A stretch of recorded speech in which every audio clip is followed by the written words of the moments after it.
Dito sa Thailand, hindi makukumpleto ang iyong bakasyon pag hindi ka nakakain ng exotic food.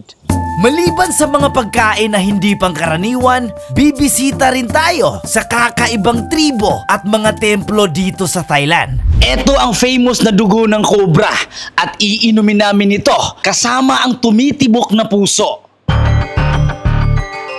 Hello, patay ka na! Ano ba yun?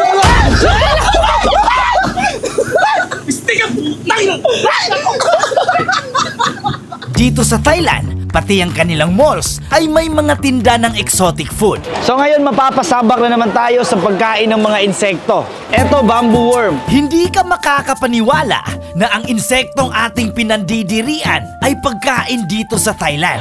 Parang chichirya na paus na. Ito, grasshopper. You want? Yeah, it's okay. Have you tasted chicharon? It tastes like chicharon. Gago! Crickets. Sa totoo lang, okay lang naman lahat. Maliban na lang dito sa salagubang. You want to eat this? Yeah, beetle. Okay, no worry. You eat beetle. No, I'm scared. Yay! Gana. At syempre, ang kailangan nating matikman ay ang spider. Whoa! Itsy bitsy spider. Di ko alam kaya ko bang kainin to kasi may mga balahibo. Pero dahil para sa inyo guys, first time in my life sentence. You want to eat? Spider? No? Is this good? Yeah, very good. You want spider? No. Siyempre kakainin muna natin yung mga galamay. Nakakadiri itong tingnan dahil sa kanyang balahibo. Same taste. I'm scared. Ow!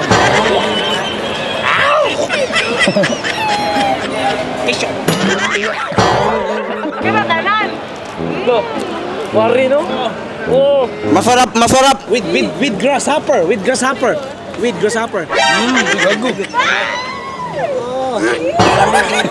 Sa lahat ng exotic food, ang paborito ko ay ang susunod, ang buhay na pusit na pinapasipsip ng spicy sauce. Ito ang tinatawag nila na squid shot, kung saan ang pusit ay nilulublob sa sauce at kakaining buhay. Ito talaga ang pinakamasarap, pati na rin ang maliliit na freshwater hipon na may mga spices. Ito yung pinakagusto kong exotic dito. This is the best of all exotic food available. Yeah. Hi guys! Ang susunod nating titikman ay itong mga hipon na buhay. Isa ito sa mga famous na exotic food sa kanila. Buhay na buhay pa. Adam canlı yapıyor. Yeah, it's jumping. Manyaklar.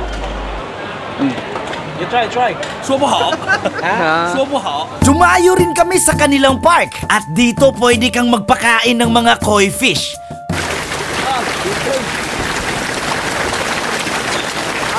Pagkatapos ng masasarap na pagkain, diretso na tayo kung ano ang lasa ng buwaya. So ang unang kakainin natin ay buaya. Gumastos ako ng 7,500 baht para sa isang buong lechong buwaya. Nasa 12,800 pesos kung sa pera natin ang babasihan. Dito sa Thailand, mahilig sila sa mga spices. Walang pagkain dito na walang spices. Bihira ka lang dito makakita sa restaurant na may mga suka at patis. Usually, mixed na talaga. Paste na paste. Pero pag di ka sanay, yun yung problema. Bumili kami ng isang buong buaya para sa video na to. At kung gusto mong malaman kung anong lasa ng buaya, eto na.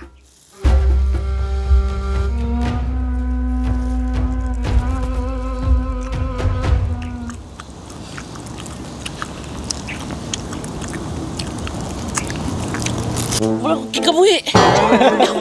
Nakakasuka. Nahihiyak na ako. Iba yung karne. Super soft ang bahaging ito. Siguro ito yung taba. Parang taba na jelly. Kung siguro lang na di ko alam buaya to, masasarapan talaga ako. Pero dahil alam natin na ito ay buaya, medyo may breaking sa bibig. Susubukan natin sabay yung kanin. Ang puti-puti ng kanyang karne. Kung di ka sanay, akalain mong hilaw to. Pero ito ay luto na. Parang nahihilo ako. Alam ko, hindi sa buhaya to, kundi sa isip ko. Pero let's do this for you guys. Eto na. Lalagay natin. Tapos ito. Konti lang muna. Tapos kakainin natin. Eto yung rason kung bakit ayaw ko sa mga food review na video. Kaya hindi ako masyadong gumagawa ng ganito. Meron siyang lasang oil. Kung dog lover kayo, malalaman nyo to. Pag nanamnamin mo siya, yung amoy parang baho ng shampoo na pangpatay ng mga garapata. Siguro tama na yung isang tikim para sa 7,500 baht na crocodile. Bago tayo kumain ng cobra, bibisita muna tayo sa isang tribo na may isa sa pinakamataas na leeg sa buong mundo.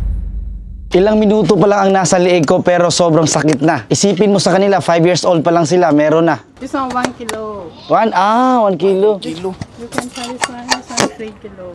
Yeah, how? This one 4 kilo. Yung sinuot ko una, 1 kilo. Eto, 3 kilos. Imagine nasa liig mo kahit natutulog ka. La Cleopatra.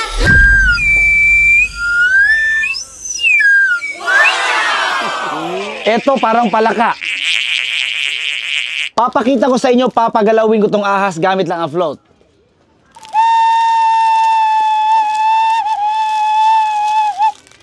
Ang tanga. Haha. Sa buong buhay ko, ngayon lang ako nakakita ng cobra. Eto si Sister Mabia, na ibig sabihin ay the snake lady at minsan na rin siyang makagat ng makamandag na cobra. Yan guys, kung nakikita nyo yung cobra, sobrang taas ng distansya namin. Kasi pag natuklaw ako, di na ako makakauwi ng Pilipinas. Huwag na tayong lumapit guys, baka maging kwento na lang tayo. Bilang patunay na ito ay delikado, minsan na rin nakagat si Madam. At sabi nila, ang dugo at puso ng cobra ay nakaka-boost ng immune system. Kaya hindi natin ito papalagpasin. Let's have a deal. Iinumin mo tong dugo ng cobra at kakainin ko tong puso ng cobra na gumagalaw pa. Sana pagkatapos nito, mahal mo pa rin ako. Di nga tayo sure anong mangyayari sa'yo. Hindi ka gusto mo kakain? 1, 2, 3, go! It's a prank! Ok, layok! At iinumin ko na ang puso ng cobra. Huwag kayong mag-alala mga idol, hindi ko kayo ipapahiya sa sarili kong channel.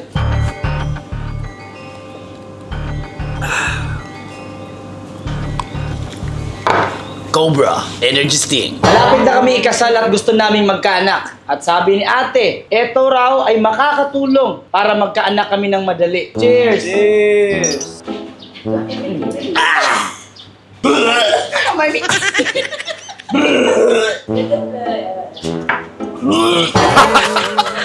Lahat ng uminom sumuka. Wala man lang nakapag-explain kung anong lasa. Kaya eto, mapapasubok na naman ako.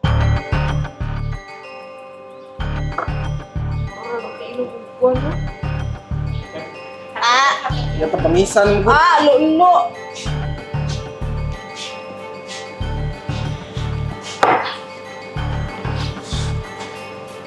Yes.